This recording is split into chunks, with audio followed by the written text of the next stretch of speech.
Calcutta high court ने पश्चिम बंगाल सरकार को राज्य में सभी सरकारी नौकरियों में ट्रांसजेंडर के लिए 1% आरक्षण सुनिश्चित करने का निर्देश दिया। अदालत ने कहा कि राज्य सरकार ने ट्रांसजेंडर के लिए रोजगार में समान व्यवहार की नीति अपनाई है।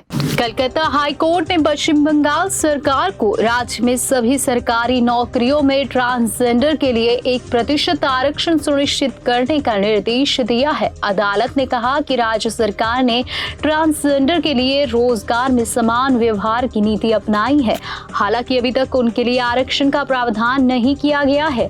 हाई कोर्ट का यह आदेश एक ट्रांसजेंडर की याचिका पर आया, जिसने शिक्षक पात्रता परीक्षा यानी टीईटी 2014 और टीईटी 2022 में भी सफलता हासिल की, लेकिन उसे काउंसलिंग या साक्षात्कार के लिए नहीं बुलाया गया।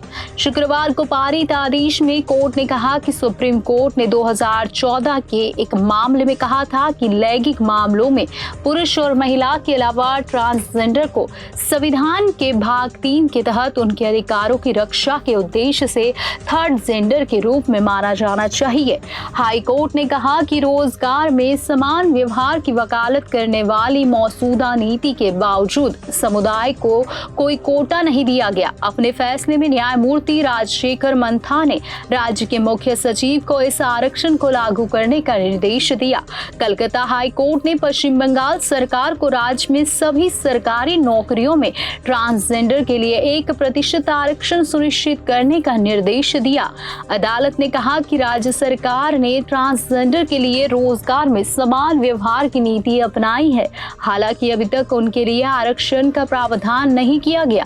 हाई कोर्ट का यह आदेश एक ट्रांसजेंडर की याचिका पर आया, जिसने पात्रता परीक्षा ईटीई या 2014 और टीईटी 2022 में सफलता हासिल की थी। हाई कोर्ट ने कहा कि रोजगार में समान व्यवहार की वकालत करने वाली मौजूदा नीति के बावजूद समुदाय को कोई कोटा नहीं दिया गया है।